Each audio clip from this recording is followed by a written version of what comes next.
مرتبہ حضرت عیسیٰ علیہ السلام جنگل میں تشریف لے جا رہے تھے کہ ایک بے وقوف شخص ان کے ساتھ ہو لیا۔ جنگل میں ایک جگہ گہرے گڑھے میں ہڈیوں کا ڈھیر پڑا ہوا تھا۔ وہ بے وقوف ہڈیوں کے ڈھیر کو دیکھ کر رک گیا اور حضرت عیسیٰ علیہ السلام سے کہنے لگا، اے روح اللہ، وہ کیا اسم اعظم ہے جس کو پڑھ کر آپ مردوں کو زندہ فرماتے ہیں؟ مجھے بھی وہ اسم اعظم سکھا دیں تاکہ ان بوسیدہ ہڈیوں میں جان ڈال دوں۔ اس احمق کی بات کو سن کر حضرت عیسیٰ علیہ السلام نے کہا، خاموش ہو جا، تیری زبان اس اسم کے لائق نہیں۔ وہ بضد ہوا اور کہنے لگا، بہت اچھا، اگر میری زبان اس اسم اعظم کے لائق نہیں تو آپ ہی ان ہڈیوں پر پڑھ کر دم کر دیں۔ اس نے یہاں تک اپنی بات پر اصرار کیا کہ حضرت عیسیٰ علیہ السلام سخت متعجب ہوئے اور دل میں کہا، یا الہی، یہ کیا بھید ہے؟ اس احمق کی اتنی ضد بھلا کیوں ہے کہ یہ دوسرے مردے کو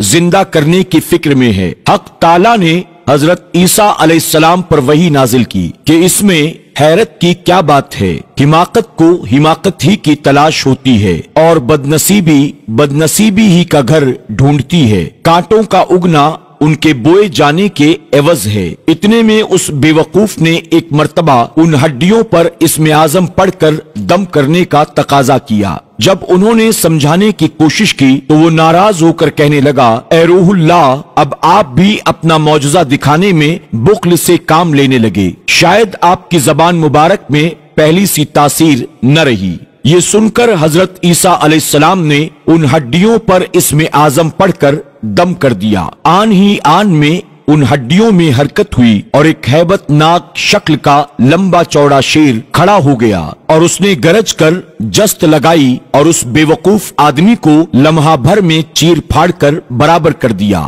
یہاں تک کہ کھوپڑی بھی پاش پاش کر ڈالی اور اس کا خول ایسا خالی ہوا کہ جیسے اس میں بھیجا تھا ہی نہیں۔ حضرت عیسیٰ علیہ السلام یہ تماشا دیکھ کر حیران ہوئے اور شیر سے فرمایا، اے جنگل کے درندے، تو نے اس شخص کو اتنی تیزی سے کیوں چیرا پھاڑا؟ شیر نے جواب دیا، اس وجہ سے کہ اس احمق نے آپ کو خفا کر دیا تھا اور آپ کی توہین پر اتر آیا تھا۔ حضرت عیسیٰ علیہ السلام نے اس سے فرمایا کہ تو نے اس کا گوشت کیوں نہیں کھایا اور اس کا خون کیوں نہ پیا؟ شیر نے کہا، اے پیغمبر خدا، میری قسمت میں اب رزق نہیں ہے۔ اگر اس جہان میں میرا رزق ہوتا تو مجھے مردوں میں داخل ہی کیوں کیا جاتا؟ آپ نے دیکھا کہ جو نبی کی شان میں گستاخی کرے اس کا انجام بہت برا ہوتا ہے۔